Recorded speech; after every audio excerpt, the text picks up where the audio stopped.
দিও না। হে ভিউয়ার্স, আসসালামু আলাইকুম। আজ আমি আপনাদের এই যে কাঁঠাল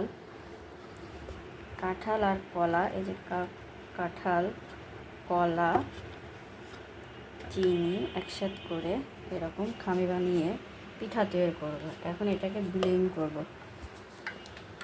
বিলিং করে এই গুঁড়ার মধ্যে মিশিয়ে দেব।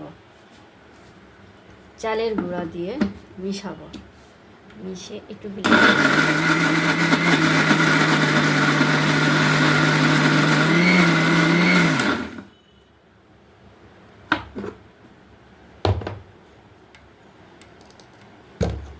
যে এরকম হয়ে গেছে। এবার এটাকে এর মধ্যে ঢেলে তারপর তেলের ভিতর দিয়ে বড়া তৈরি করব। যেমন আমরা তালের বড়া তৈরি করি, ঠিক তেমন কাঁঠালের বড়া তৈরি করব। বাড়িতে আপনারা বানিয়ে খেয়ে দেখবেন, খুবই সুস্বাদু হয়। ছোট বাচ্চা যারা আছে তারাও খুব পছন্দ করে।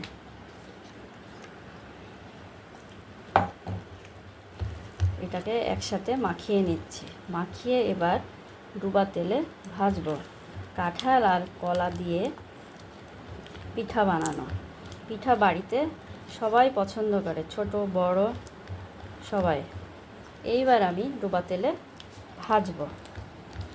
তেলটা গরম দিব, দিয়ে আমি ভাজবো। সামান্য একটু লবণ দিব, আর তেলটা এই যে গরম দিব। এই তেলটা আমি আগে থেকে একটু ঢাকিয়ে দিয়েছিলাম ঢেলে, সময় স্বল্পতার কারণে আর একটু তেল দিয়ে নিচ্ছি এবং এটাকে মাখিয়ে নিচ্ছি।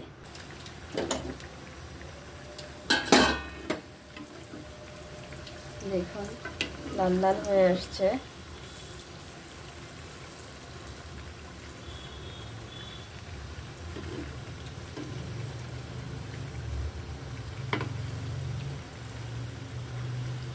একটু উল্টে দিচ্ছি।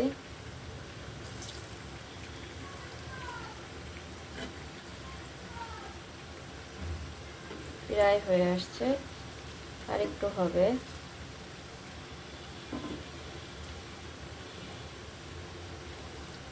অনেকে লালচে এবং খেয়ে পরিবেশন করব।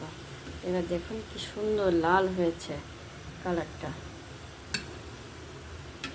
একেবারে তালের বড়ার মতো মনে হচ্ছে। কেউ বলবে না এটা কাঁঠালের বড়া, কাঁঠাল কলার বড়া।